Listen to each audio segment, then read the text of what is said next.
What's up guys, I'm back with a new series of What If Naruto was Speed God Part 1, and if you did enjoy this video, give this video 100 likes, and if you're new to my channel and like my content, subscribe and hit the notification bell for more crossover fictions with a twist. Now let's begin this new video. Chapter 1 The Heart of Speed, Mommy! Shouted a tiny 11-year-old kid as a whirlwind of white and gold lightning encircled the adult redhead in the center. Naruto, run! She exclaimed. Naruto blinked and found himself in the middle of a darkened street illuminated only by street lamps and house lights. Naruto recognized the region and began sprinting as fast as he could in the direction of his home. Everything changed that night. My parents both died. Right in front of me, someone was killed. Nobody believed me when I told them about the lightning storm that happened inside my house. I was adopted 2 months after being placed in foster care. Heart of August. That was the name my foster parents gave me. But I never lost sight of who I was. I'll find out who murdered my folks. This is my tale. Godspeed Naruto, now 23, presented his detective badge at a crime scene outside Gold City Bank and approached a group of other cops. What happened? He inquired, drawing the attention of one of the investigators, Joe West, for a brief while. Martin Brothers, he remarked, looking down at the wheel tracks. Again. Enraged Naruto, scratching the back of his head, that's like, what, 5 times in the last 2 months?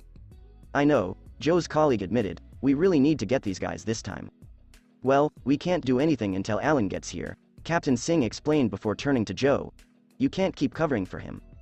Coming through, a familiar voice said from behind them. Speak of the devil, Naruto murmured as their CSI guy, Barry Allen, approached from behind. I'm sorry, Captain Singh, Barry apologized. What was it this time, Mr. Allen? The captain grumbled, forget to set your alarm clock. Better not say you had car trouble this time, Naruto chuckled, easiest $50 I ever made, and you didn't even have a car. It was the first thing that came to mind, the mortified Barry explained. Barry was actually running some evidence in another case I was working on, Naruto deceived, it was about that home invasion last week. Yeah, Barry responded swiftly, I was literally right in the middle of the tests when I got the call. Joe motioned for Barry to check the tire tracks, and Barry took a while to realize what Joe was after. He walked over to the tire marks and knelt down to examine them at eye level. Naruto surveyed the gathering and ran his hand through his hair. You okay, August? Joe inquired. Yeah, Naruto said, I just really need to get this over with by 5 p.m. today. Getaway car was a Mustang Shelby GT500, Barry added, getting down on one knee while the 3 investigators took notes. Shelbys have a rear super-wide tire specific to that model. 12 inches with an asymmetrical tread. And what about the small pile of crap in the tire tracks? Naruto inquired. Just as another officer approached, Barry took a pen from Joe's partner. We just got a call about a 513 3 blocks from here, they said. A gunshot was heard, and the crowd began shouting and fleeing. Who fired? Exclaimed Captain Singh. That wasn't around here, Naruto remarked, looking at the officer who had arrived. Which way was that 513? When the officer pointed to the east, the 3 detectives took off running. Barry, finish quickly and then come find us, said Naruto as he rounded a corner. He broke away from the other detectives and ran 3 blocks before noticing a crowd gathered around something. Move, he yelled as he forced his way through the crowd, CCPD. When he reached the front of the crowd, his heart sank. Grandpa, he exclaimed in astonishment and anguish as he rushed up to the fallen old man. August? The old man inquired. August. I'm here, Grandpa, Naruto screamed, holding his grandfather's hand. August?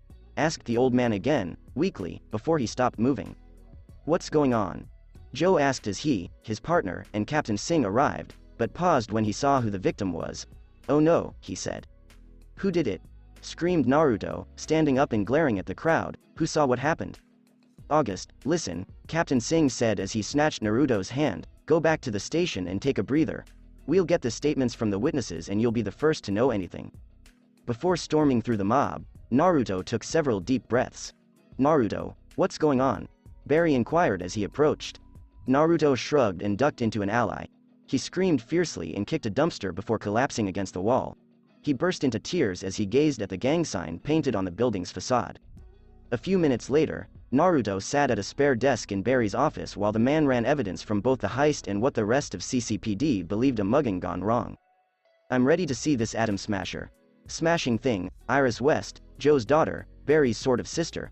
stated as she walked in before noticing Naruto sitting at a desk. "Hey, Naruto." Naruto was deafeningly quiet, so Barry decided to fill Iris in. His grandfather was robbed and killed, he explained. "Oh, Naruto," Iris said, "I'm so sorry." "It's fine," Naruto answered, fumbling with the crystal on his necklace. "I'm just overwhelmed with everything that's been happening lately. My stepfather commits suicide. My stepmother has Alzheimer's and is now in a home. And now this." He stood up and walked over to a window, where he could see Star Labs in the distance. "Has Mina heard about this?" Iris inquired. "Naruto," screamed a girl their age, somewhat taller than Iris, with fair skin and black hair, rushing over to Naruto and pulling him into an embrace. "I just heard on the news." "I'm fine, Mina," Naruto answered as he gently pushed her away before turning at Barry. "How long until those tests come back?" Barry replied as he immediately checked his computer. "By tomorrow morning at the latest. I'm being as precise as I can, so it'll take a while. Why don't you two come and see the particle accelerator with Iris and I?" "Can we?" Mina of Naruto inquired. "No offense, Barry, but I don't need anything that comes close to my mother's work," Naruto replied as he returned to his workstation. "I thought your mother was a psychologist," Iris commented. "He means his birth mother," Mina said. "She was a scientist who was doing work similar to Dr. Wells before she died." "My mother." Naruto hesitated for a time before continuing, "believed that all things in this universe had their shape and density because they vibrated at different speeds." He walked over to a whiteboard that Barry wasn't using and flipped it over to expose a series of really complex equations on the opposite side. "She called the matter that controlled this phenomenon the speed force," he stated before erasing the calculations, "and she was heavily criticized by her peers but managed to get the interest of the Department of Defense." "Hey," Joe began as he went in, "I thought the captain said there would be no more social visits." "Relax, Dad," Iris remarked as a ding went off. Joe gazed at Naruto as Barry moved to the computer. "By the way, August, the captain wants you to take some time off," Joe explained. "He said that if you come in any time after today in the next 2 weeks, you're going down to holding." Naruto stormed out, grabbing his jacket. "Naruto, wait up," said Mina as she pursued him. She caught up with him at the elevator, and the two of them went inside together, with no one else present. "Are you all right?" she said as the doors closed. "No," Naruto said, slouching in the corner. "I lost my family all those years ago, and now I'm losing this one." "Well, let's just go home for now," Mina said. "We can watch all your favorite movies and I'll make you some ramen." Sighed Naruto as the doors opened, "I just need some time to myself." He moved away, leaving Mina inside for a brief while before the doors closed again. "Did Naruto ever tell you what his life was like before his birth parents died?" Iris asked Barry as they approached STAR Labs. "Not really," Barry said as they walked.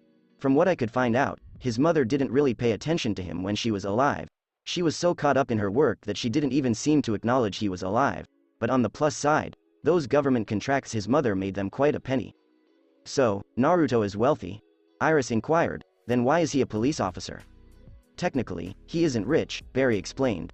"All of the money is in a trust fund that's heavily monitored by lawyers and only allows him to make small withdrawals. Either way, he hardly ever takes money from that fund and prefers earning his own money.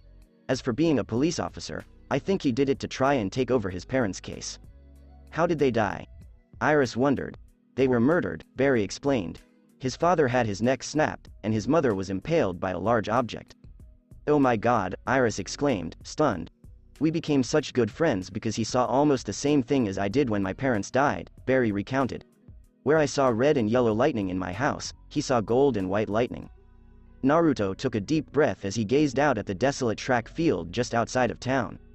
He took his position and then took off. As he raced, memories of that night flooded back to him, fueling his wrath even further. He slipped and collided with the ground. Naruto grunted in pain as he dragged himself up off the ground, blood streaming down his face. As he began to cry, he removed his shirt and held it to his head.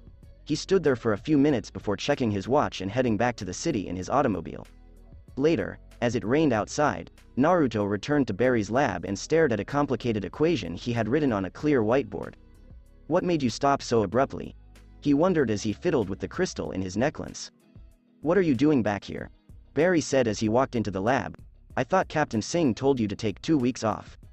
"I have until midnight," Naruto remarked, his gaze fixed on the equation. "What's that?" Barry wondered as he turned on a TV feed of the particle accelerator. "My mother's life's work," Naruto explained, 3x2, 9yz, 4A. It's the math problem that started her obsession with speed. I thought you were at the particle accelerator launch with Iris. We were, Barry said as he wiped his nose, but someone stole Iris's computer, and I went after him. Perp get away? Naruto said as Barry drew a map of Central City over a board to demonstrate all the evidence he'd gathered from his own mother's case. That new transfer, Eddie Thon, showed up and booked him, Barry stated as Naruto approached him and looked at the board. We'll find out who did this to your mother, Barry, Naruto promised. Thank you, Barry replied, and then we'll find out what happened to your parents. Naruto smiled and returned to the whiteboard with his mother's equation written on it. Wait a minute, Naruto finally realized after a minute. He took a marker and erased the equation. He worked as quickly as he could before the thought left his head. Naruto dropped the marker in awe once the entire whiteboard was filled. No way, Naruto mumbled, holding out a stone from his chain, she actually did it. Wait, said the TV reporter as sirens went off behind her, drawing both Barry and Naruto's attention to it. We are now being told to evacuate the facility because the storm may have caused a malfunction in the primary cooling system. When the TV abruptly turned off, Barry leaned in closer as Naruto tucked his necklace into his shirt. As both men looked up from the TV, they heard an explosion far away and saw a bright light coming from the direction of Star Labs. A veil of energy seemed to fly out from the light and turn off the lights in the area. We should probably close the skylight, Naruto remarked before they both moved over to the chain that connected to the skylight. When they paused, they each grabbed the chain and began to close it. You feel that? Barry questioned, receiving a nod from Naruto. They noticed the chemicals rising from the containers on the shelf behind Barry. They looked up just as a bolt of lightning struck them both, breaking the skylight. Naruto vanished in a spray of particles after an explosion under his shirt, while Barry flew into the chemical rack and smashed it over. As a strange red glow moved down his body, he lay there unconscious. After 8 months, hey, said Iris as she approached Eddie from behind. Hey, Eddie remarked as he turned around and hugged them, what are you doing here? I just came by to see my dad and then I was going to see Barry, she said. Your dad is actually down at the coroner's office, Eddie explained before a loud collision behind Iris. Everyone stopped what they were doing and turned to find a man in only scorched jeans on the ground, surrounded by shards of glass from the skylight he'd smashed through. They all rushed over as Eddie forced his way through. Move, he said as Iris approached the front, and Eddie checked the man's pulse. He's breathing. Call a bus. Everyone jumped to action, and several officers swiftly moved the man off the glass and onto some fire blankets that someone had fetched from the storage closet just as Joe ran over. What happened? He demanded frantically. He fell through the skylight, Eddie stated as he rolled the man over, and they all stopped dead in their tracks. No way. Joe gazed on in bewilderment as Iris covered her mouth in surprise. Oh, my God, he exclaimed, staring at Naruto's face. Naruto's eyes opened wide, and they all sprang back as he gasped for oxygen. Before reaching out his hand, he began coughing violently and some blood came up. Water, he stated flatly. Iris hastily grabbed a cup from a cop's desk and delivered it to Naruto, who gulped it down before spitting it out. After a brief moment of reflection, Naruto rose to his feet, only to slump almost immediately, with Eddie holding him. It's simple, Eddie remarked as he seated Naruto on a chair, you just crashed through the skylight, you just need to wait until the paramedics arrive. Barry, Naruto whispered frantically as he attempted to stand but was stopped by several officers, he needs help. He was struck by lightning. Calm down, Joe replied, joining in the effort to calm Naruto down. Barry's fine. He's been in a coma for the last 8 months, August. 8 months? Naruto said, stunned. That's not possible, the particle accelerator was just turned on. Naruto, Iris stated, drawing Naruto's attention to the fact that he had been away for 8 months. Just as the paramedics came, Naruto took a time to comprehend the information. August, you need to go with the paramedics, Joe instructed, adding, I'll take you to Barry once you're out of the hospital. Naruto nodded and climbed onto the stretcher, allowing the paramedics to transport him away. A few hours later, when the door to Naruto's private recovery room at Central City General opened, he saw a familiar face. Tsunade, Naruto said of the older woman with faded blonde hair in twin tails, since when do you work here? You really surprised everyone in the hospital when they brought you in, Tsunade said as she examined his paperwork. Your tests all came back normal, and oddly enough, you have no broken bones. You're quite lucky.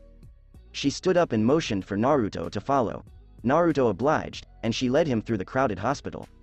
When I heard you were alive, I hurried over and presided over the tests, she stated as they walked. Where's Shizune? Naruto inquired. She's back at my office, Tsunade stated before abruptly slowing down. In fact, everything began to slow down for Naruto. He looked around and noticed that everything in the hospital was moving slowly. He immediately returned his attention to Tsunade, and everything returned to normal, and he swiftly followed. I'd recommend that you take it easy for a while, Tsunade stated as she entered a supply closet, got some scrubs, and handed them to Naruto, who put them on. We actually had to have the press banned from entering to interview you. Just wonderful, Naruto mumbled. By the way, I heard from Shikamaru that your girlfriend was looking for you until about a month ago, Tsunade joked, and we've decided to give you full access to your inheritance as well as a few other things. Naruto halted before hurrying to the door. Tsunade took out her phone and quickly dialed a number. Unfreeze his account, she replied when the other person answered, and make sure he has access. Naruto walked down the street toward STAR Labs, but he came to a halt when he came across a high-end jewelry store. He entered and exited a few minutes later, carrying a box in his pocket. He proceeded to the main desk of a medical lab a few blocks away. I'm here to see Dr. Dewan, Naruto explained. She's busy, the receptionist explained without glancing up from her desk. I'm with CCPD, Naruto explained as he pulled out his badge from the clothes he had been given. It's for a missing person's case we're working on. The receptionist groaned and took the phone call. Naruto looked around as she dialed an extension. He observed something strange about one of the hanging lights. When the light went out, he looked down and saw lab technicians conversing. Naruto had tackled the two to the ground and out of the now destroyed light wall in a second. Everyone gazed at him as he stood up and assisted the lab technicians to their feet. You're welcome, he remarked before returning to the reception desk. Tell her that I'll be back tomorrow, Naruto murmured, and the receptionist silently nodded. Naruto dashed to a side door and out into the alley. He raised his hand and noticed it vibrating really quickly. What's happening to me? He wondered aloud. He moved toward a wall but came to a standstill an inch away from it. He then turned around and shattered the back window of a car. He rolled off the hood and carefully backed away before turning around and speeding down the alley. Yaahoo! He yelled as he ran across the streets, dodging automobiles and skidding to a halt at the park. However, he came to an abrupt halt and flew into a pond. He swam to the surface and smiled and laughed as he took a deep breath. The following day, Mina Dewan was working in her lab when she heard a knock on the door. When she turned around and saw Naruto on the other side with a smile on his face, she nearly dropped what she was holding. As she ran out and threw her arms around Naruto, she sat down the beakers and removed her gloves. I didn't think I'd ever see you again, she sobbed. I'm sorry I wasn't able to see you yesterday, Naruto apologized. I had some things come up and I just came from giving a statement to CCPD regarding my whereabouts over the past 8 months. Where were you? Mina questioned, trying to stop weeping. I don't know, Naruto replied, closing his eyes. I don't remember anything during that time. He blinked and reached inside his pocket. But I know what I'm doing now, Naruto said, getting down on one knee. As Naruto opened the box to reveal the diamond ring inside, Mina burst into tears. Mina flung her arms around Naruto again and kissed him before he could finish his sentence. After a month, when Naruto walked into CCPD for his first day back on the job, he noticed a familiar face. Barry, he said cheerfully. Barry and Iris turned to face each other, and Barry smiled. Naruto, Barry said as they hugged, and Naruto took a step back. When did you wake up? Naruto inquired. This morning, Barry remarked before noticing Naruto's ring. Well, looks like I'm not the only one who's been busy. Naruto chuckled and examined the ring. Yeah, Naruto smiled, getting married, finding out you're a father, and finally being able to use your inheritance after disappearing for 8 months really drains you. Iris told me about it, Barry replied. Is today your first day back? Yeah, Naruto responded as he made his way up to the CSI lab. I'll catch you later. When he entered the room, he discovered that none of the boards had been touched and still had everything on them. Naruto approached the one with the calculation he'd completed months before looking under his shirt at the burn mark across his sternum. What was the point of making that crystal? He pondered before leaving. His phone rang as he made his way downstairs, and he became dizzy. He fell just as Iris was about to leave and landed on top of her. Everyone rushed over to assist them in getting to their feet. Sorry, Iris, Naruto said as he walked up to his desk and answered his phone. Hello? Just make sure it gets done, and also buy 50,000 shares in Queen Consolidated. What was that before?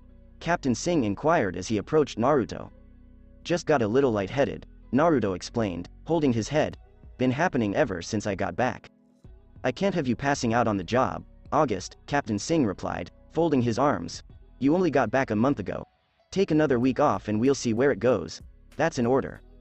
Naruto groaned and walked to the elevator, which took him down and out of the building. As he made his way to a neighboring burger joint, he noticed a blur rushing down the street. He raised an eyebrow when he saw who it was, since he could see who it was, and brought out his phone. He returned the previous caller's call and waited. How much is STAR Labs valued at? He said after hearing someone on the other end respond. I believe I found a new investment. He got off the phone and went to get a couple dozen burgers. When Naruto saw Eddie arriving, he sat outside the coffee shop Iris worked at and began eating. He took a seat a bit further away, and Naruto was just finishing his meal when a man in a suit approached and sat across from him. Tsunade told you it was too early to go back, the man explained. I kinda guessed that since I passed out back at the station, Naruto explained. What do you want, Itachi? I assume it's not to examine my eating habits because this is how I eat now. It's about your special abilities, Itachi explained. Mind telling us why you were running earlier at the old abandoned airfield? That wasn't me, Naruto stated as he ate his final burger. It was a new anomaly. A new one? Itachi inquired, raising his eyebrow. Just stay out of my way, Naruto remarked as he stood up, because you're my lawyer, not my mother. He began walking while closing his eyes. Flashback. Naruto arrived home to see 11 police cruisers parked outside and crept inside. He entered the study and discovered 2 bodies that had been covered up. Naruto proceeded by the detectives and discovered one of the victims, only to see his mother's lifeless face with her eyes closed. Mom. Naruto muttered, trying not to cry. Hey, one of the detectives remarked as he knelt next to Naruto, it's going to be okay. Flashback concludes. Naruto opened his eyes and gazed at his hand as he rested on a chain-link fence. He couldn't view it as solid because it vibrated so fast. Why did you do all of this, Mom? He wondered as he gazed up at the sky. What was the point of all of this? Why did you die? He sped off toward the sound of a car wreck, stopping on the side of the road to find a very familiar man calmly strolling away from the crash while Barry crawled out of the car. Hey, Martin, exclaimed Barry as he stood up. Clyde Martin swung around and raised his hands, glaring at Barry. A dense fog emanated from his body, blanketing the entire street and allowing Martin to disappear within it. A horn sounded behind Barry, who turned around with Naruto just in time to see a car collide with the one he had just exited and erupt in flames. Naruto swiftly looked at Barry and tackled him away from the car and onto the grass on the other side of the street, just off the curb. They were both stunned by what had happened and stared at the blazing automobile. A few minutes later, when Itachi approached Naruto, he moved away from Barry and Iris while keeping a close eye on him. You need to be more cautious, the lawyer said. You can't have anyone else knowing about your powers, and you can't risk straining yourself any more than you already have. I've had about enough of all this, Naruto replied to Itachi. These are my powers, and I decide what to do with them. Your mother made it abundantly clear, Itachi began. My mother is dead, shouted Naruto, drawing everyone's attention to the two of them. I'm sick and tired of you bringing that up every single time something like this happens. I've had enough of you, your firm, and Tsunade. You all are fired. He sighed as he approached Joe after Barry and Iris had left. What was that all about? Joe wondered. Personal matters, Naruto scratched his brow. What do we have? Well, Barry says Clyde Martin caused the accident, Joe explained.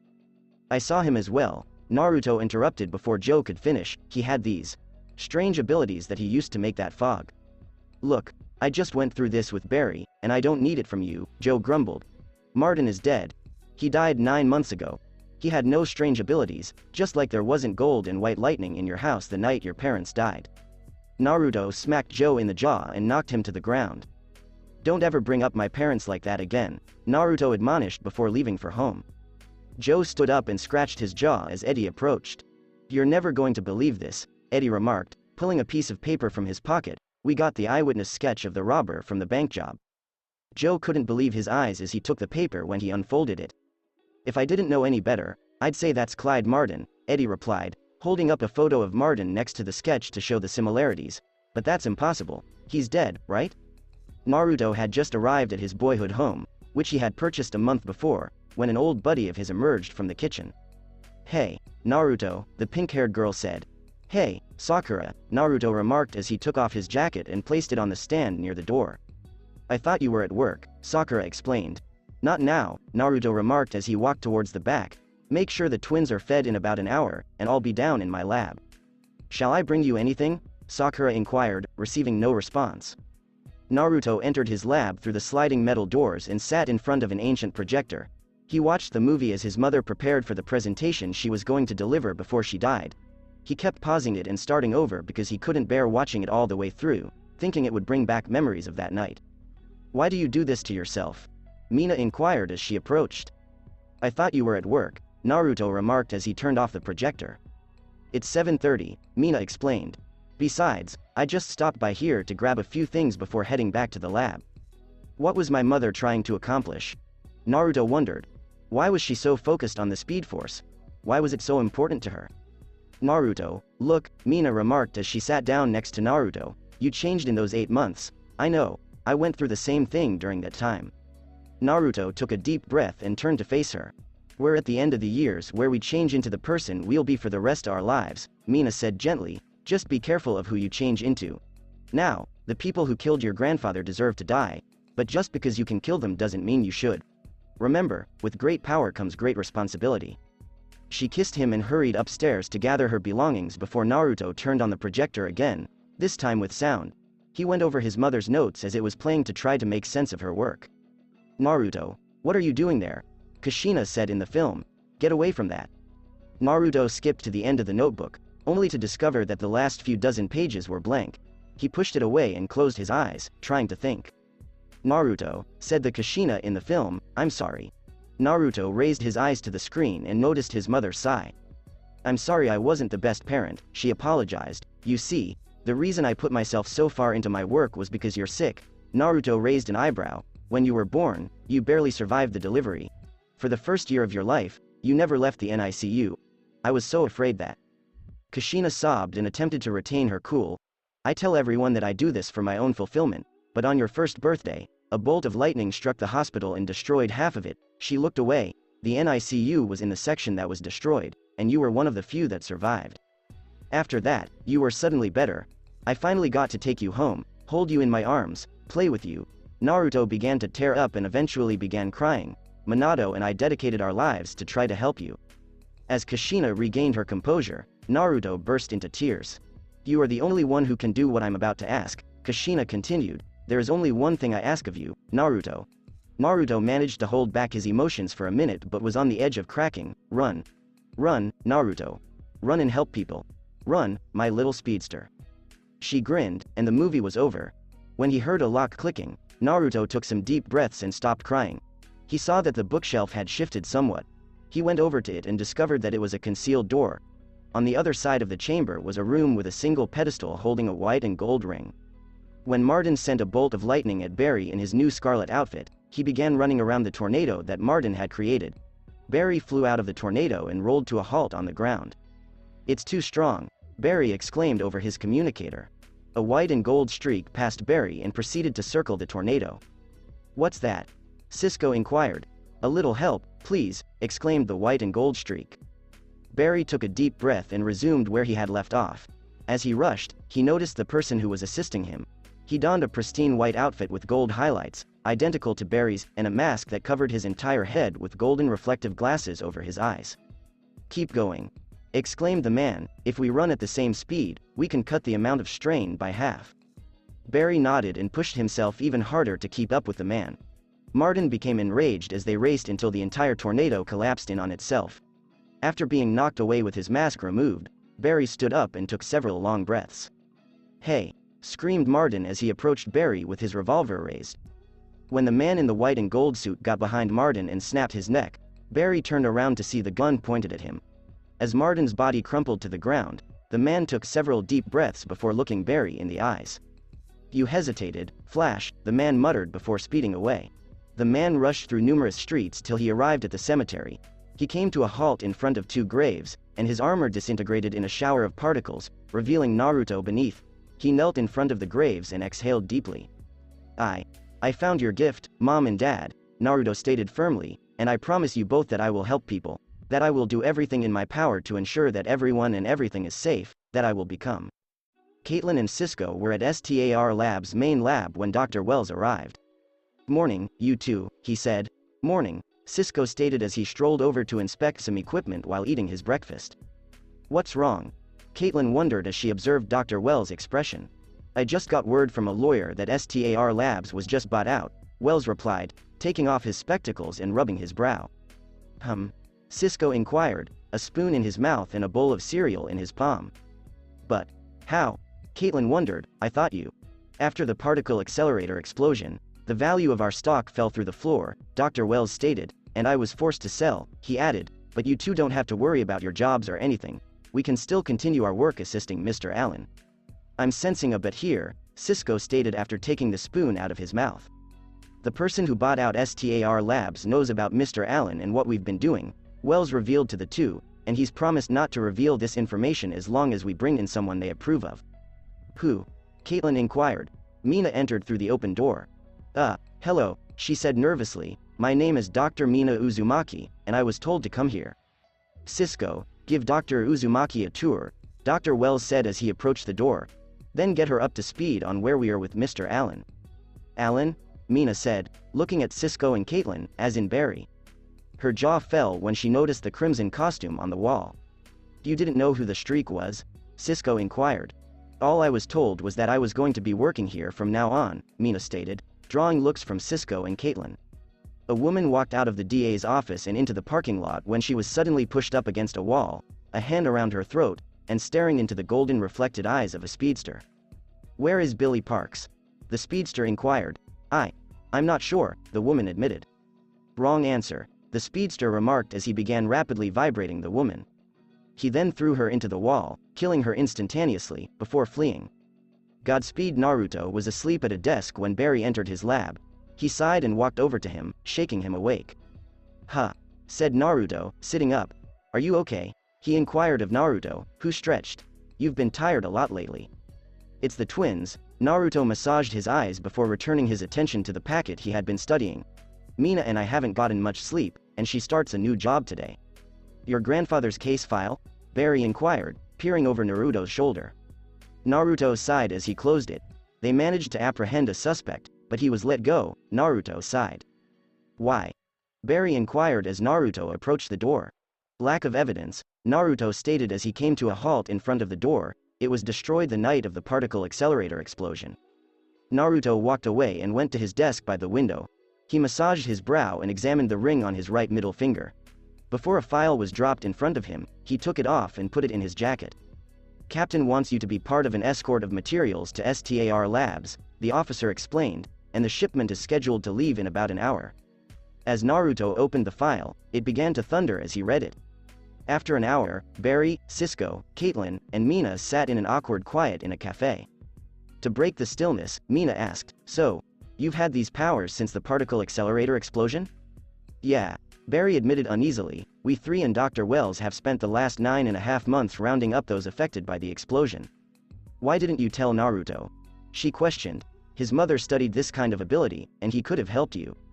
Believe me, I wanted to, Barry admitted, but we all agreed that we should keep this under wraps so as not to alarm people. This is a lot to take in, Mina murmured, her head hurting. It gets easier, Caitlin observed. By the way, why were you transferred to STAR Labs? I don't know, Mina answered as Cisco munched on some donuts. Someone bought out the company I worked for, and I was reassigned to STAR Labs. Have you had any luck figuring out who bought STAR Labs? Inquired Cisco's Barry. Cisco responded, checking his iPad, some Japanese company called Shinju Corp. Shinju? Mina inquired, surprised. You've heard of it? Caitlin asked, looking at Mina. Yeah, Mina agreed, it's the company that. As several fire trucks passed by, an alert went off on Cisco's tablet, and they all looked at him. There's a fire on the 4th, and one of the transports bound for STAR Labs is under attack on the 22nd, he read from his tablet. Naruto's part of the escort for that transport, Mina realized as Barry flew out. Barry shot into the flaming building while wearing his suit and emerged a second later with a woman. The mother yelled, "My children." Barry took a deep breath and returned inside. Everyone, fall back, screamed Naruto to the other members of the security squad as they were being shot on by guys wearing heavy body armor. Damn it, I could end this in an instant, but there are too many people around, he said. When the shooting stopped, he emerged from cover and stared at the men who had been firing on them after the other security team members had fled. Several of the gunmen drew their weapons and practiced on Naruto. Barry dashed out of the flaming building, a child in each arm, then dropped them before sprinting for 20 seconds. Barry, all the officers are accounted for except one, Cisco said into his cowl headset. Barry clenched his teeth and pushed harder. Naruto clenched his fists when he recognized the emblem on the gunman's body armor. "Who are you?" inquired Naruto as he put on his mother's ring before sensing someone approaching. "We're the Black Hole," one of the gunmen stated as he pulled the trigger on his revolver.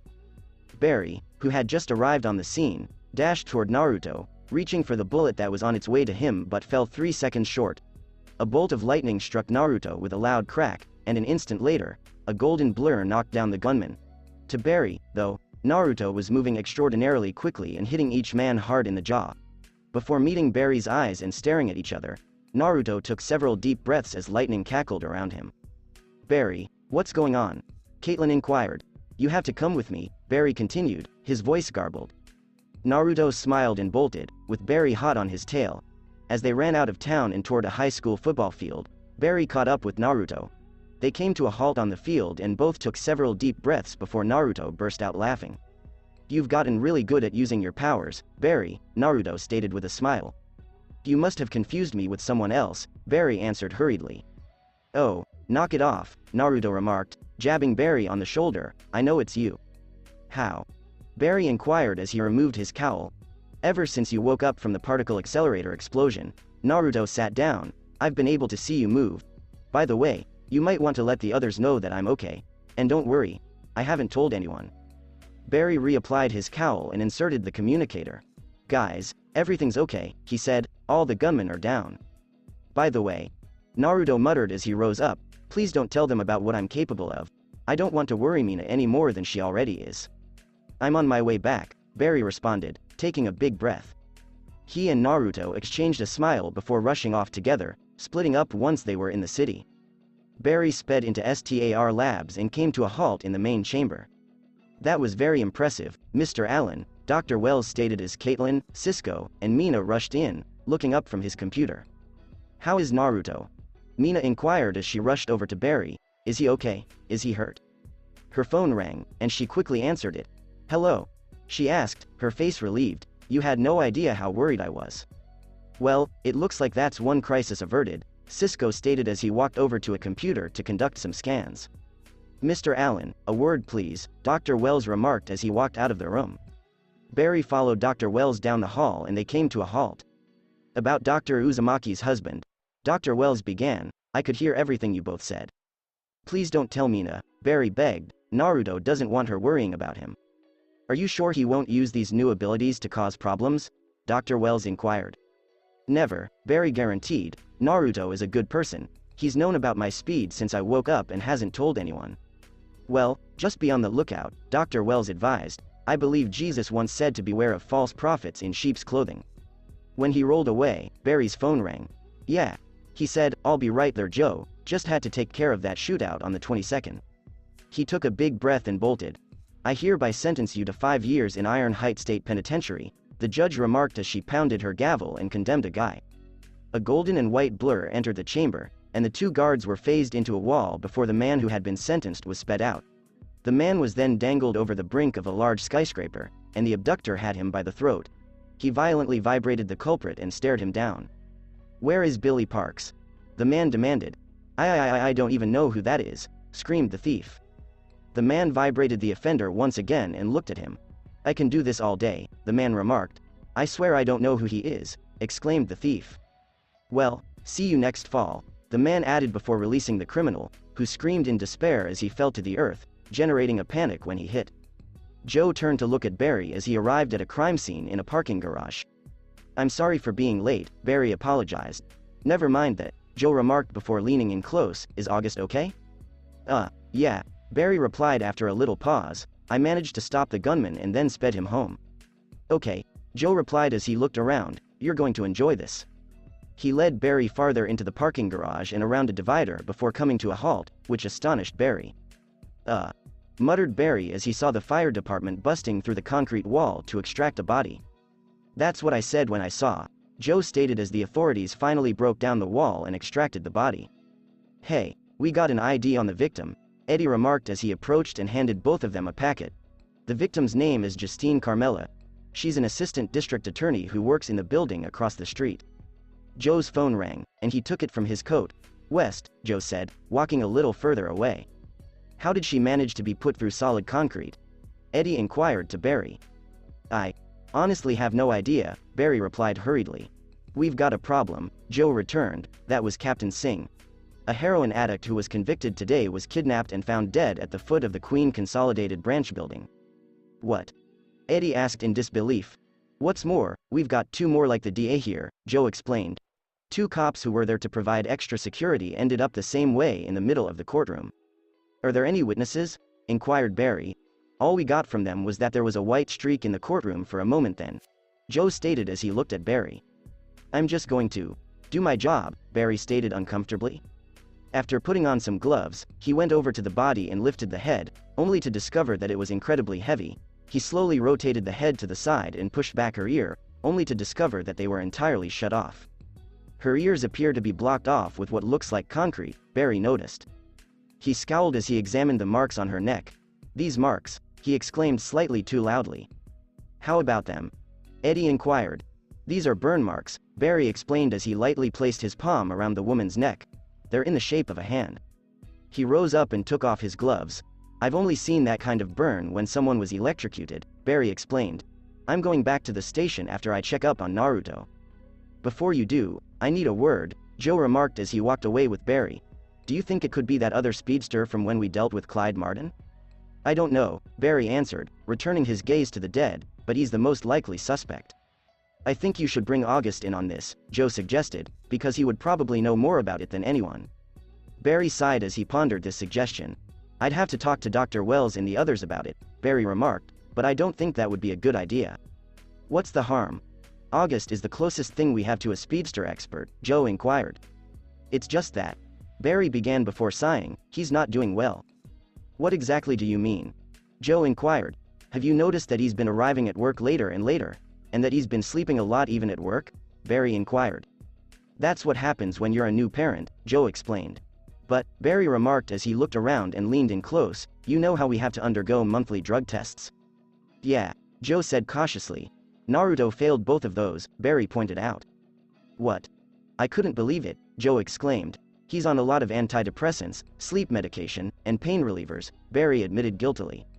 "And why wasn't he relieved of duty?" inquired Joe. "I kind of changed his test," Barry said. "What did you do?" Joe inquired, surprised. "I figured that I owed him for all the times he's helped me with school, work, and he's my best friend, Joe," Barry explained. Joe moaned and groaned as he turned away. "I'll talk to him about it after we finish this case," Barry remarked, adding, "I'll also tell Captain Singh what I did." "You better," Joe suggested, "or I'll tell Captain Singh myself." He returned to Eddie and they both left for the other crime scene, while Barry moaned and returned to the station. "Listen, Mina," Naruto began as he entered the station, "I'm okay. I'm about to give the captain my statement. I'll call you later." He hung up the phone and took a long breath before heading up to Barry's lab for some peace and quiet. He sat down at the desk Barry would let him use and gazed at one of the folders on the desk, opening it up and gritting his teeth as the entire thing turned to ash. "What exactly are you doing here? I thought you'd be down there giving the captain your statement," Barry inquired. "I'm going down in a minute," Naruto sighed as he walked up to the window and gazed out over Central City. "Can I ask you a question, Barry?" inquired Naruto solemnly. "Go ahead," Barry urged as he began his task. "With these powers, we could do so many things," Naruto reflected. "We could be above the law. We could handle things on our own. We can help those who truly deserve it." "That sounds like vengeance," Barry remarked cautiously. "You're right," Naruto murmured, shaking his head, "I'm sorry." Naruto, about the drug tests?" Barry questioned. "I'm already going to rehab," Naruto confessed. "I've been sober for at least a month since the last test." "Oh, good," Barry exclaimed, sighing. "By the way, the people at STAR Labs are trying to find and contain people who were affected by the particle accelerator." "And you're telling me this for what reason?" Naruto inquired, intrigued. "Well, there's someone out there with speed like us, and you're the closest thing we have to an expert on the subject," Barry explained. "Maybe you could come by and share your knowledge with us?" Naruto closed his eyes and considered it. A half hour later. "Speedsters are all connected to the Speed Force," Naruto stated when Joe and Barry were off to the side. "If a speedster is strong enough, they can sense other speedsters through their connection to it." "How about the whole putting people in walls thing?" inquired Cisco. That's very tricky, Naruto commented as he examined the floor. My mother called it a phase transference. Simply said, you vibrate someone so quickly that the molecules in their body move fast enough to pass through solid matter. This is more difficult than doing it to your own body since you're doing it to someone else. And that's what got the DA killed? Caitlin inquired. No, Naruto answered, rubbing his temples. It's like shaken baby syndrome. You shake them so hard that their brain bleeds and they die. This sort of thing makes me wonder why he became a cop, Joe grumbled to Barry. And what about the DA's neck marks? Dr. Wells inquired. By vibrating your hand fast enough, the friction can create burns, Naruto explained as he returned his gaze to the case facts on the wall screen. Theoretically, you could also use the friction with the air to create fire or electricity. So, this mysterious new speedster killed a DA, 2 cops, and a criminal, Cisco pondered as he absorbed the facts. That's a real 180. Well, they have to be connected somehow, Barry reasoned. The CCPD is currently investigating any possible link between the two, Joe stated. Naruto gripped his head and shook the ache away as they talked. Is there something wrong, Mr. Uzumaki? Dr. Wells inquired. Yeah, Naruto replied, it just feels like something is wrong. As Naruto went and lied down on a bed in a side room, Barry's phone rang. Hello? Oh, Iris, Barry inquired. What exactly is it?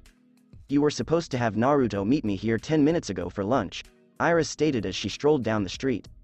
I'm sorry, Barry said, we just got a multiple homicide and we're trying to figure out what the victims have in common. I guess we could always reschedule, Iris replied as a black van approached her. Several highly armed guys jumped out of the van and grabbed Iris, who managed to scream before dropping her phone. Iris? Barry inquired eagerly. When she didn't react, Barry turned to gaze at Cisco, who was typing furiously on the computer. There's a black van speeding down the street, heading for the freeway exit off 3rd. Naruto raised his head as Barry grabbed his suit and ran away, and while everyone was focused at the computer, he went after Barry. Iris managed to separate herself from the men and got out of the van, unaware that she was on the road. Barry, dressed in his suit, grabbed Iris and hurriedly placed her on a motorway barrier before fleeing after the van. One of the van's occupants pointed a gun at the running Barry and pulled the trigger, sending a black beam into his chest. The van came to a halt as Barry forced himself on all fours while being surrounded. Did you really think you could take us all by yourself? One of the men questioned as they all leveled their rifles at Barry. Barry, you need to move, Caitlin advised. Before what sounded like an explosion rocked the area, Barry felt something was off. When they looked back down the freeway, they noticed a white-suited speedster speeding down the street. The shooters shot at the white speedster, who evaded each of them and went by them, an audible snap heard as their necks were brutally turned. The speedster, on the other hand, disarmed one man and then held him up by the neck. Where did you get those weapons? The speedster questioned. As the speedster tightened his grip on his neck, the man gagged. Barry looked down to see his palm vibrating quickly again, then tackled the speedster away from the man. They rolled on the ground for a few seconds before getting up, and the speedster stared at Barry. Big mistake, Flash, the speedster said. Why did you kill those people? Barry questioned. They were criminals, the man explained, they had just kidnapped your friend. Would you rather I let them live and kill someone else? And what about that DA and those cops? Barry inquired. The officers were an accident, the man remarked, looking at his hand, but that lawyer, she let a murderer walk. The speedster suddenly appeared in front of Barry and stared him down. Let's go for a run, shall we? Said the speedster, grabbing Barry and whisking him away. What just happened? Caitlin wondered as Barry's signal began to bounce around Central City. Barry's signal is all over the place, Cisco remarked hurriedly as he sought to lock onto their crimson speedster. It's like he's moving at 7 times his highest clocked speed. Joe murmured as he watched the display. Barry and the white speedster appeared in an abandoned warehouse, rolling across the floor. A second white speedster, identical to the first, came in the same direction as Barry and kicked him back to the original. This continued for a few seconds till the 2 white speedsters pushed Barry up against a wall. While the 2 speedsters merged, Barry coughed loudly as he struggled to get up. Very weak, Flash, the white speedster mocked. I wonder why the Speed Force even chose someone as pathetic as you. Who are you? Barry grumbled. My name is Godspeed, the speedster said as he came to a halt several feet away from Barry. Godspeed charged forward and punched Barry in the head, knocking him out. Godspeed knelt and gazed into Barry's eyes. You are so pitiful, Flash, Godspeed muttered, raising his palm and vibrating it at breakneck speed. I guess I should take the Speed Force out of you. He lowered his hand toward Barry and came to a halt an inch from his chest. Then again, it would be boring if I didn't have someone to mess with, Godspeed stated as he rose up, adding, "We'll meet again, Flash." He sped away just as Barry began to stir. Iris approached the bodies of the individuals who had kidnapped her, and the sole one who was still alive stood up. He took out a knife and approached gently behind Iris before the knife was thrust into his chest and a hand was placed over his mouth. Iris spun around, stunned, and stared at Godspeed as he let the body fall to the floor. "Where's the streak?" Iris inquired nervously. "Unconscious," Godspeed remarked as he snatched and shattered each of the gunmen's firearms. "These men have no idea what they're dealing with." "Why?" Iris wondered. "Why did they have to die? Why?" Godspeed said as he turned to face Iris, "They were criminals and murderers, and they even kidnapped you to lure me out." "You?" Iris inquired, surprised. "You're trying to be a reporter, yes?" Godspeed inquired as he approached Iris. The girl attempted to flee, but Godspeed held her in place. "I need you to do something for me," Godspeed stated. "Find the whereabouts of Dr. Joseph Carver and give them to your father." "Why should I do anything you say?" Iris asked. Godspeed let go of her and began walking away. "Because I'm not the monster everybody thinks I am," Godspeed remarked before bolting as the cops approached. Naruto resurfaced on the bed in STAR Labs, sat up, and grumbled. "What happened while I was out?" Naruto inquired as he entered the main area. "Barry just got his ass kicked, that's what happened," Cisco stated as Barry ran in. "Thanks a lot, Cisco," Barry grumbled before collapsing while taking a step. Caitlin yelled, "Barry," as they all rushed over. "Help me get him over to the bed," Naruto said as he and Joe entered the examining room, each with one of Barry's arms over their shoulders. They lied Barry down, and Naruto removed the suit, revealing a slew of bruises across his chest. As Caitlin brought over an X-ray machine, Naruto grazed Barry's chest. "He's got 4 broken ribs and a bruised liver," Naruto explained before feeling a large bump on the side of Barry's skull. "He's also got a concussion." "How do you know all of that just by feeling his body?" Caitlin inquired. "As someone who spent a lot of time in hospitals as a child, I picked up some stuff," Naruto said to Joe. "Go get some ice so we can keep the swelling down." "I'm on it," exclaimed Cisco as he rushed out of the room. Naruto's hip beeped, and he looked down at his pager. "Oh, crap," he cried as he dashed to the door. "I've got to get out of here." "What's the rush?" Dr. Wells inquired. "It's my 3-year anniversary with Mina tonight, and I was supposed to be home by now," Naruto exclaimed as he dashed out the door. He shot off in the opposite direction he heard Cisco coming from. He returned home and stepped inside a few seconds later. When he opened the door, Sakura was already downstairs. "How are the twins?" Naruto inquired. "I just put them down for a nap," Sakura explained as she entered the kitchen. "And where's Mina?" Naruto inquired as he followed her into the kitchen. "She's down in the lab," Sakura replied as Naruto reached for a bottle of sake. He drank several shots before taking a seat across from Sakura. "Is there something wrong?" she inquired. "I hate these powers sometimes," Naruto admitted as he drank another drink. "I hate not being able to tell Mina about them. I hate that there's never any excitement anymore." "Why don't you just tell her?" Sakura said. "I can't," Naruto responded, "not because I don't trust her, but because I'm concerned about her if people find out about them, not to mention that I'm quickly becoming CCPD's most wanted." "Why are you doing this then?" Sakura wondered. "Your mother just wanted you to protect people."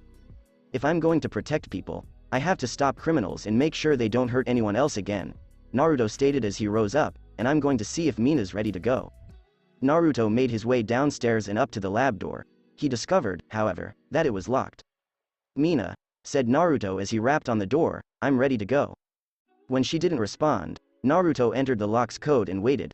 The doors were barely open when an explosion ripped them out, knocking Naruto to the ground and knocking the wind out of him. "Naruto," Sakura cried as she dashed downstairs and up to him, "what happened?"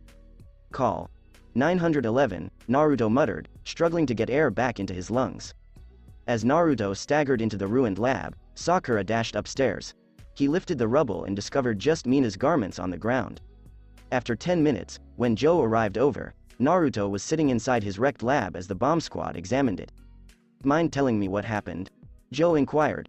"I just came down to get Mina, and the place exploded when I opened the doors," Naruto recounted, gazing at his wedding ring.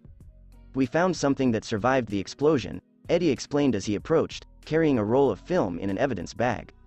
"Just be careful," Naruto urged. "That's a video of my mother practicing for a presentation the night before she died." Got it, Eddie remarked as he walked out of the lab. Do you have any idea who could have done this? Joe inquired.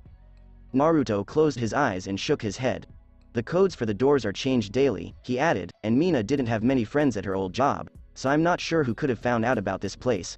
Not even our nanny knows the codes for it because the door automatically locks out anyone who isn't in the system. Naruto picked up a charred piece of paper from one of the lab stations. Oh no, Naruto exclaimed, stunned. What is it?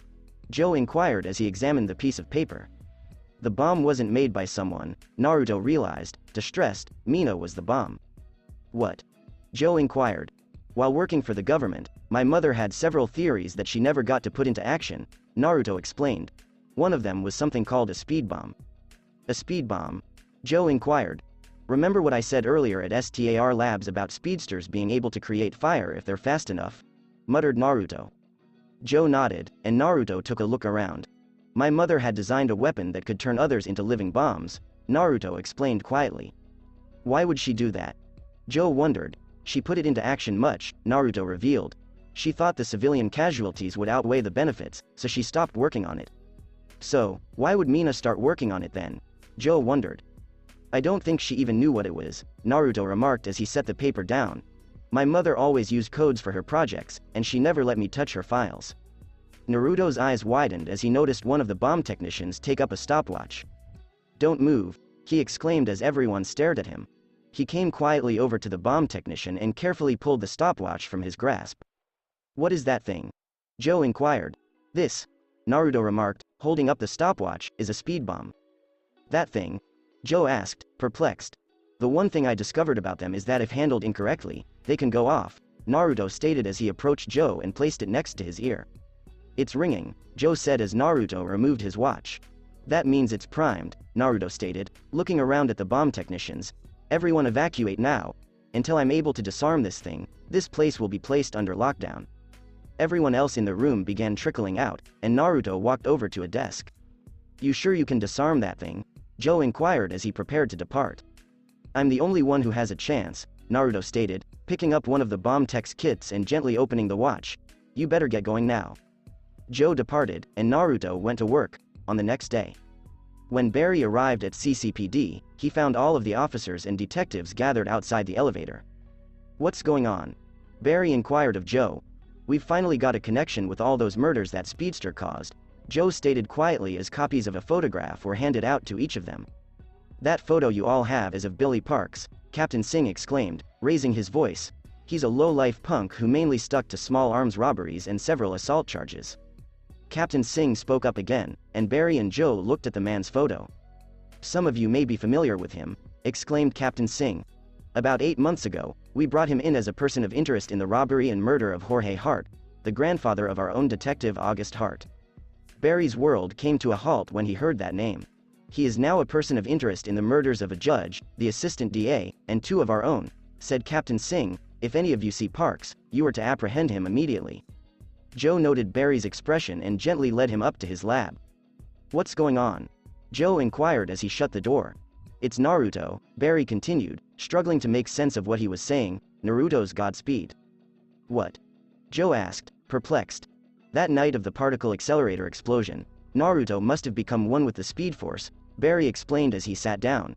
It made him just like me. Are you sure about this? Joe inquired solemnly. Yesterday, during that armored car robbery that he was on, he was struck by lightning, Barry recounted with a sigh. I should have realized what was going on. He seemed too calm when he was moving at super speeds. He already had them. Hey, Eddie remarked as he walked in, we've got a possible sighting of Parks. Naruto was the closest to the location, so I gave him the address. You did what? Shouted Joe as Barry bolted away.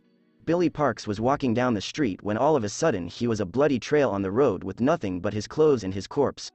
Naruto was walking through a park quietly, sensing a familiar figure approaching, when Barry appeared in front of him, dressed in his uniform. Why did you kill him? Asked Barry. I see you figured it out, Naruto stated calmly as he walked closer to a little pond. He didn't do anything, Barry contended. He killed the only man I actually thought of as family, Barry, Naruto muttered, turning away from the Crimson Speedster. It's only natural that I take his life in return. Naruto, you need to come with me, Barry replied. I don't want to have to fight you. If I'm not mistaken, I'm the one who nearly killed you the last time, Naruto stated, punching Barry in the left hand. As storm clouds rolled in, the clouds darkened. You know, when I was thinking about naming myself the new and improved Flash, Naruto stated as golden lightning began to crackle around his body, but I realized that with these powers, I am judge, jury, and executioner, so I call myself Godspeed. With that, he separated his hands and transformed into a bolt of lightning before transforming into Godspeed. Try to catch me, Flash, Godspeed mocked as he bolted, Barry hot on his tail. Godspeed came behind Barry with another hand in front of him as Barry caught up with him and placed a hand on his shoulder. Barry was then thrown to the ground by one of them before being kneed in the chest. The second one restrained Barry, while the first began punching him until he was bloodied. You have to believe me, Godspeed continued as his clone walked behind him. I didn't want to kill all those people, but they let a murder go unpunished, and I never want people to feel the pain I felt. Godspeed kicked Barry back to the ground as he attempted to stand. Think about your mother, Barry, Godspeed remarked. If people like me had been around back then, she would have never been killed. Godspeed stiffened up, and he and his clone both grasped their heads and yelled in anguish before merging back into one. Are you okay? Barry inquired. I can't believe you're still worried about me, Godspeed grumbled. Good, Barry remarked as he stood up. He then sucker punched Godspeed, knocking him out. Before picking up Godspeed and rushing toward STAR Labs, Barry took several deep breaths to try to shake off the discomfort. After an hour, Naruto awakened in a box with a glass door on the front with Barry staring at him from the other side. Where are the twins? Naruto inquired, taking his gaze away from Barry. Safe, Barry replied solemnly. It didn't have to end up like this, Naruto. Oh, I beg to differ, Naruto replied, reaching into his pocket and pulling out a stopwatch.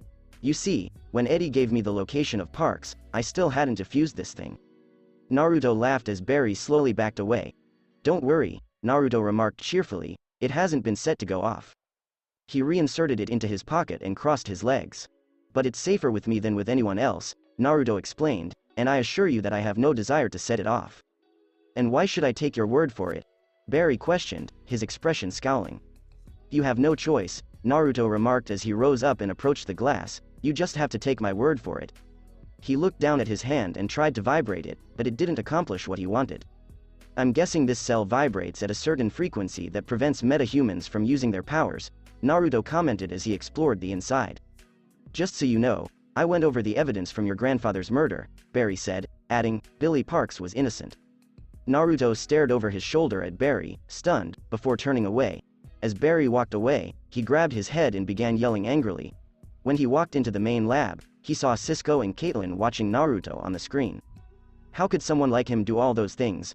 Caitlin wondered. Ask Barry's ribs, Cisco commented as Barry approached Naruto's ring. I must say, that ring is a pretty interesting piece of tech, Dr. Wells said as he walked in. How did he even get a suit in this thing? Cisco wondered as he approached the ring and pulled it up. You can actually feel it vibrating. Hey, Joe began as he walked in with a file in his hand before looking up at Naruto on the monitor. Is August gonna be okay? Mr. Uzumaki isn't taking the news that he killed an innocent man too well, Dr. Wells said before noticing the paperwork in Joe's hand.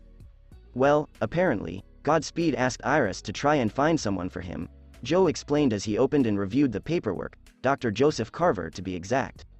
Who's Dr. Joseph Carver? Barry inquired after exchanging glances with everyone. That's it, Joe stated as he passed the paperwork over to Dr. Wells. We don't know anything about him, but Iris managed to find him. Barry took the file from Dr. Wells and returned to Naruto a split second later. What do you know about Dr. Joseph Carver? Barry inquired. He simply began to chuckle and gave Barry a sorrowful smile. How much is the information worth to you? Naruto inquired. I'm not playing games here, Naruto, Barry stated emphatically. Tell me who Dr. Carver is. I'll tell you on one condition, Naruto muttered as he rose to his feet. Let me out and I'll tell you. No, Barry answered, shaking his head, you're not getting out of there.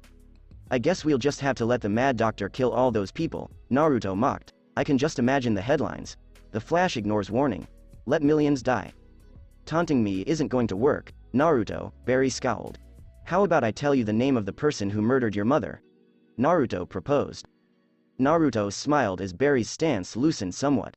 I see I've got your attention now, Naruto said as he approached the glass. Let me out and I'll not only tell you about Dr. Carver, but I'll also tell you the name of the man in yellow. Barry, don't listen to him, Dr. Wells urged over the intercom.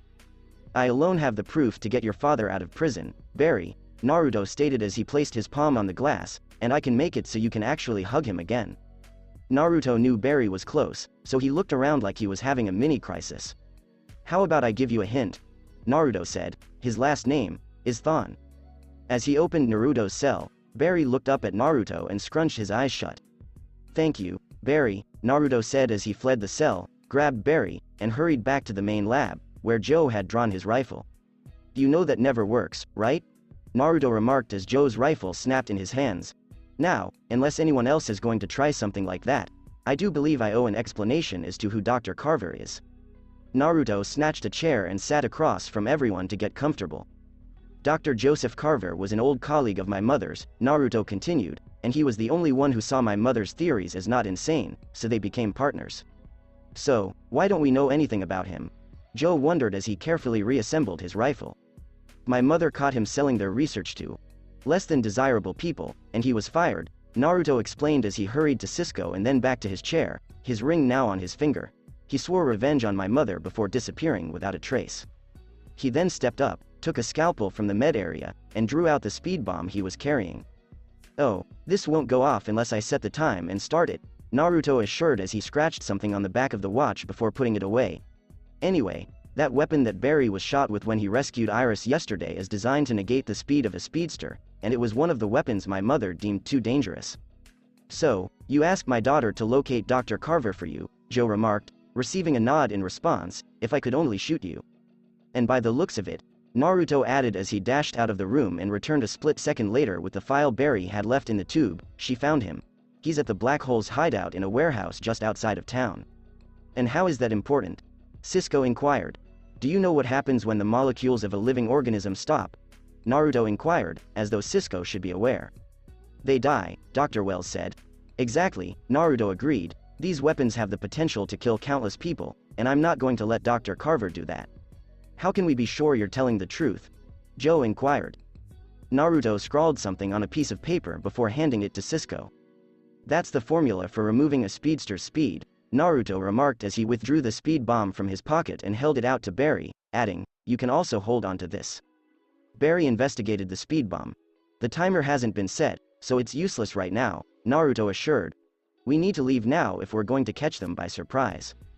Barry gazed about for a bit before returning his gaze to Naruto. Alright, Barry said as Naruto slammed his left hand, then divided them as a bolt of lightning struck him, transforming him into Godspeed. Let us be off. He bolted, with Barry close behind, and they raced out of town, with Barry usually a little behind. Godspeed, on the other hand, would stop once Barry lost sight of him before proceeding. When they arrived at the warehouse, the sky darkened, and they kept a close eye on it from a nearby hilltop. So, that's it? Barry inquired. The Scarlet Speedster jumped back as Godspeed removed the symbol from his chest. The man who murdered your mother has been using STAR Labs computers to monitor your every move, Godspeed cautioned, so he can't hear us for now. I don't understand you, Barry replied. You kill all these people, and the only thing that matters to you is that you got Parks wrong. Godspeed sighed as his mask became a spray of particles, revealing his face. You can't save everyone, Naruto explained depressedly. After I was adopted by the Hearts, I swore never to let anyone else get hurt. He lowered his head. I have lost so many people in my life, Barry. My mother, my father, my adoptive parents, my adoptive grandfather, and now, I've even lost Mina. He knelt on one knee and moaned. I thought by going fast and stopping these people from hurting anyone else again, I could do some good, Naruto explained. That DA was intimidating witnesses for the mob and even killed several of them. That crook was a child molester about to get put away on lesser charges. Those officers in the courtroom were dirty cops. And that judge was taking bribes while ruling in favor of the Albanian mafia. He looked down at his hand, which was vibrating. And now I have innocent blood on my hands. He tried not to cry, and if getting my speed removed is the only way I can make amends, I'll gladly have it removed so I can just spend more time with Dawn and Dawn. Well, after this is over, aside from removing your powers, we really need to talk about your name choice, Barry joked. Naruto chuckled and rose to his feet. By the way, I believe I owe you the name of your mother's killer, Naruto explained. That's right, Barry remarked, recalling what Naruto had said. You said it was Thon, as in Eddie Thon? No, Naruto answered, shaking his head. You're able to travel through time by breaking the speed of light. The man who killed your mother came from the future, and his name is Eobard Thawne. Eobard Thawne, Barry said again as Naruto held up his symbol. You might want to let everyone know you're okay, Naruto said, and don't say Thawne's name unless you're outside of STAR Labs. Barry nodded and swapped out the emblem. Guys, I'm fine, Barry told them. Naruto just wanted to talk in private. Naruto smiled and reformed his mask. You ready, Flash? Godspeed inquired as they stood side by side. Whenever you are, Godspeed, Barry replied. They both went into the warehouse and knocked out every man they found there, as well as destroying any weapons they discovered. That's all of them, Barry remarked. This doesn't make sense, Godspeed observed, puzzled. Dr. Carver had to be here, he couldn't just vanish. I did it 12 years ago, and I could do it again, exclaimed someone above them. When they looked up, they saw an elderly man in his late 50s smirking at them. Hello, young Naruto, Dr. Carver remarked to Godspeed. I see your powers have finally manifested and that you're using my combat suit. These were never yours, Carver, Godspeed said dismissively. You stole my mother's research and used it to create weapons. She was too much a coward to see the true potential of her research, Dr. Carver said. She could have ruled the world, but she just had to try and find a way to cure you of your speed sickness. Speed sickness? Barry inquired of Godspeed. Enough, yelled Godspeed as he approached Dr. Carver, but he encountered an unseen electrical wall, causing him to yell in pain before shooting back and landing at Barry's feet. Are you okay? Barry said as he assisted Godspeed. Did you honestly think I hadn't considered you coming here? Dr. Carver asked, amused. I set up that little trap to stop you just in case you decided to show up. What are you planning, Carver? Godspeed questioned. I'm planning to do what your dear mommy never had the courage to do, Dr. Carver said as he approached the enormous machine next to him. What is that thing? Barry inquired. This, my dear Flash, is the speed machine, Dr. Carver stated. With it, I shall take the speed force into my body and become one with it. You're insane, Godspeed said as he walked away from Barry, and you and I both know what happens when someone has too much a connection to the speed force. Yes, but unlike you, I took some precautions before completing this contraption, Dr. Carver explained as he removed his jacket, revealing a metal exoskeleton. If you think your little suit is going to help you, you're mistaken, Godspeed snarled. Well, let's just find out, exclaimed Dr. Carver as he switched the switch on his contraption, his face contorted in a maniacal grin. Dr. Carver laughed as he was struck by the lightning he made as the metal construction sprang to life. Dr. Carver then yelled in agony as his skin wrinkled and his eyes became crimson. As he grew into a monstrous, human-like tornado, his body expanded and lost its solidity. Godspeed grabbed Barry and raced out the factory's front door. As Barry and Godspeed stood back, the tornado that was Dr. Carver grew and grew.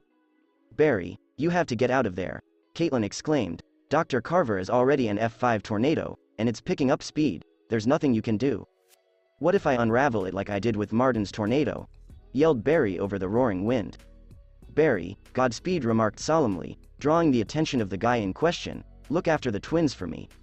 He grabbed Barry by the throat and dashed back to Central City, pushing Barry into the same cell where he had been imprisoned just moments before.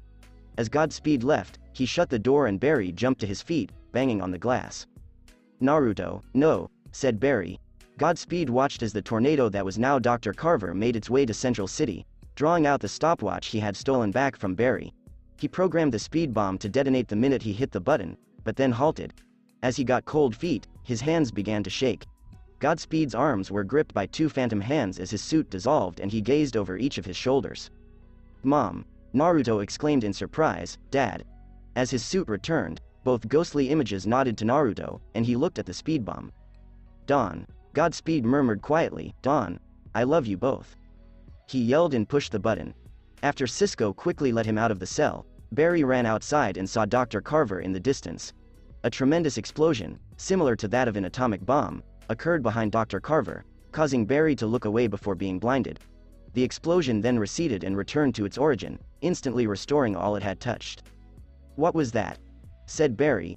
It would appear that there was a massive explosion behind that tornado, Dr. Wells stated. Barry turned pale beneath his suit as he searched and discovered that he was missing something. That was the speed bomb, exclaimed he. Naruto just used the speed bomb. A white and gold light engulfed Dr. Carver, causing him excruciating suffering. Dr. Carver was electrified before the lightning struck and the tornado faded. Barry went toward the tornado and discovered a twitching and severely injured Dr. Carver on the ground next to Godspeed's empty suit and the now ineffective speed bomb. As sirens approached, Barry dropped to his knees next to the suit and held it in his hands. That evening, as Joe walked in, everyone's gaze was drawn to Godspeed's suit, which was on display next to Barry's. Dr. Carver is now in CCPD custody and will be arraigned on charges after he's discharged from the hospital, Joe said as he approached and examined the suit. No, Barry answered, holding out a used speed bomb. This and the suit are all that's left. And we're sure that thing isn't going to go off? Joe inquired carefully. I scanned it, and it's no longer a threat, Cisco stated. I just don't understand what happened, Caitlin remarked. The speed bomb that went off in Naruto's house destroyed everything in his lab, but this one didn't. I think that's because Mr. Uzumaki absorbed the energy before it could do any damage, Dr. Wells explained as he wiped his glasses. He absorbed all of the explosive energy in order to further increase his speed in addition to what the speed bomb normally does. Barry flipped the stopwatch over and read what Naruto had written on the back. He grabbed his outfit and bolted, leaving everyone perplexed. Iris was walking home when Barry approached her. I need a favor from you, Barry continued, his voice garbled. Anything, she replied. Please, write about Godspeed, Barry said. Let the city know that he saved them from that tornado. That wasn't you? Iris inquired, surprised. No, Barry responded as he averted his gaze. Godspeed did all of those things because he wanted to find the person who killed his grandfather. Shortly before we stopped that tornado, he expressed remorse for what he had done, and the last thing he said to me was to look after his kids. But Iris began cautiously. Please, Barry replied, he deserves to be remembered as a hero. Godspeed, I believe, he always knew he wasn't long for this world. He just wanted justice for the only family he had left before he died. Iris sighed and turned to face Barry. Okay, Iris responded, I'll do my best to make him a hero. That's all I ask, Barry remarked before speeding away. Itachi held his smartphone to his ear from the shadows of an ally.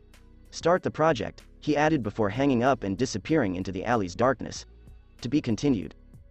That's it for this part, guys. Thanks for listening to this video. I hope you did enjoy this part of the story, and if you did, like, share and subscribe for more, and thank you all for help and support, and have a great day.